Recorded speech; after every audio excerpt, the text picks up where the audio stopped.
ओम साई कालका सभी को।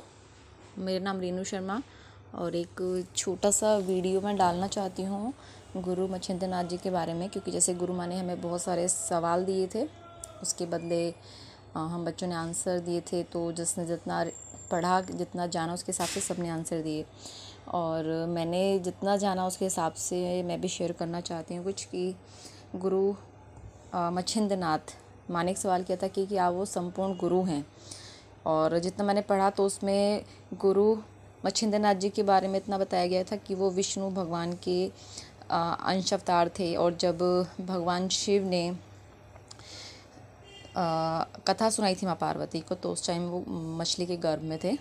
और जब वो जब बड़े हुए तो उनको स्वप्न के अंदर भगवान शिव ने आदेश दिया कि आप बद्रीनाथ जाएं और वहाँ पर अपनी तपस्या करें। तो ऐसा ही किया उन्होंने, 12 साल तपस्या की। और उसके बाद उनका जो मिलन है उनके गुरु दत्तात्रेय जी के साथ हुआ और उन्होंने उस टाइम पे सारी विद्या उनको सिखाई।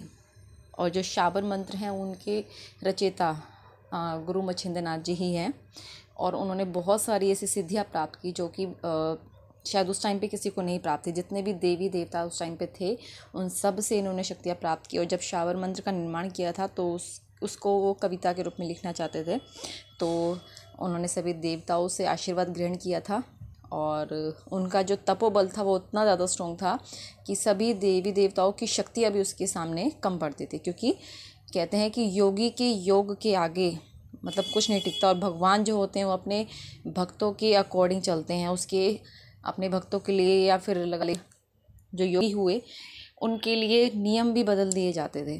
क्योंकि उन्होंने जो आशीर्वाद, जो वरदान दे दिया अपने भक्त को ऋषियों ने, जैसे गुरु मच्छिंद्रनाथ जी हुए, तो भगवान भी अपने नियमों को बदल देते थे। ये मैंने पढ़ा। और किसी को अगर वो लिंक चाहिए, क्योंकि मैंने उसको ऑनलाइन पढ़ा था, काफ़ी सारे पार्ट है गुरु मच्छिंद्रनाथ जी के बारे में। क्योंकि वहाँ पर गुरु गोरखनाथ जी के बारे में संपूर्ण बताया गया है। क्योंकि अगर हम उनके गुरु के बारे में पढ़ेंगे तो ऑटोमेटिकली हम गुरु गोरखनाथ जी के बारे में पढ़ लेंगे।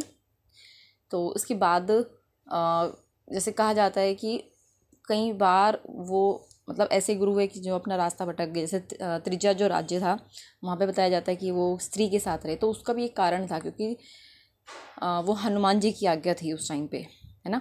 तो हनुमान जी की आज्ञा के अनुसार वो वहाँ पर रहे। और गुरु गोरखनाथ, क्योंकि गुरु शिष्य की परंपरा को ये दिखाने के लिए वो कितने स्ट्रॉन्ग होते हैं, एक शिष्य और गुरु के बीच का संबंध कितना ज़्यादा स्ट्रॉन्ग होता है, उसको दर्शाने के लिए ये सारी की सारी प्रक्रियाएं हुई।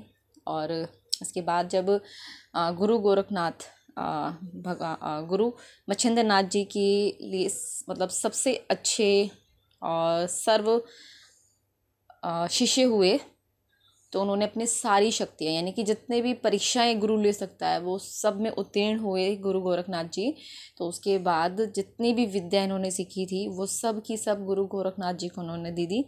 और इसके बाद उन्होंने अपना जो चोला कहा जाता है छोड़ा जाता है। वैसे कभी भी ये हमेशा अमर होते हैं जितने भी हमारे ऋषि हुए हैं, गुरु हुए हैं, क्योंकि गुरु तत्व हमेशा जीवित रहता है।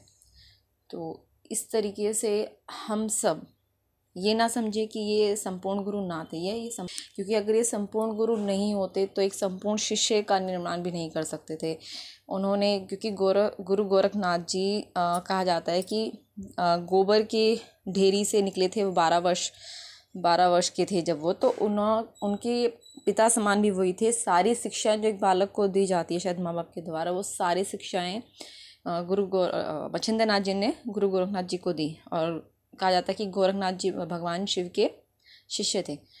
तो इस तरीके से भगवान विष्णु और भगवान शिव के अंश अवतार पृथ्वी पर आए ताकि हम लोगों का भला हो सके। तो ये दिमाग में बिल्कुल ना रखें कि उन्होंने स्त्री के साथ टाइम निकाला था तो वो संपूर्ण नहीं है। वो संपूर्ण थे। ये सब लीलाएं होती हैं भगवान की जो एक आम मनुष्य नहीं समझ सकता है। अगर आपको ये अच्छे से जानना है कि किस तरीके से हनुमान जी की आज्ञा के अनुसार वो त्रिजा राज्य में गए, तो आप वो जो लिंक है मेरे मुझसे ले सकते हैं, या फिर मैं डाल दूँगी कम्युनिटी पोस्ट पे डाल दूँगी। काफ़ी अच्छी तरीके से समझाया गया है। और बहुत सारी ऐसी बातें हैं जो आपको पढ़कर बहुत अच्छा लगेगा, क्योंकि जब आप रीड कर रहे होंगे तो आप फील करोगे। क्योंकि जब मुझे बहुत अच्छी फीलिंग आ रही थी कि ऐसा लग रहा था कि मैं इन गुरुओं के साथ हूँ। और मेरे साथ तो इत्तेफाक ये भी हुआ कि जब मैंने ये पढ़ा इनके बारे में, गुरु मच्छिंद्रनाथ जी के बारे में, गुरु गोरखनाथ जी के बारे में, तो मेरे अंदर बहुत अच्छे से बदलाव हुए और मुझे बद्रीनाथ जाने का मौका मिला। और सबसे बड़ा इत्तेफाक ये कि जब मैं बद्रीनाथ आश्रम गई तो वहाँ पर जिस धर्मशाला में हम रुके थे, वहाँ वो पहला था, बद्रीनाथ से जब जाते पहला ही आश्रम था, वहाँ पे लिखा हुआ था गुरु मच्छिंद्रनाथ आश्रम। तो वो नाम देख के मुझे इतनी खुशी हुई। तो जब मैंने इतना मतलब ऑनलाइन उनके बारे में पढ़ा तो वो उसी का ही फल था, क्योंकि जितने भी उस टाइम पे गुरु हुए, ऋषि हुए, तो वो बद्रीनाथ आश्रम लिखा जाता है कि वहीं से उनकी तपस्या की शुरुआत हुई। तो बहुत अच्छा लगा कि ये सब प्रक्रियाएँ, यानी कि मेरे जीवन में ये सब चीज़ें अचानक से हुई, क्योंकि मैंने कभी नहीं सोचा था कि मैं बद्रीनाथ धाम की यात्रा ऐसे अचानक कर दूँगी। कोई प्रोग्राम नहीं था, बस अचानक बाबा ने बुलाया और बहुत अच्छा एहसास रहा, इसलिए मैंने वीडियो भी शेयर की है। पर आप ये समझें कि वो संपूर्ण गुरु थे, अच्छी तरह से मान ले, चाहे कहीं कोई कुछ भी कहे उनके बारे में, क्यों नहीं है कि इन्होंने समाज को क्या दिया है। Thank you friends.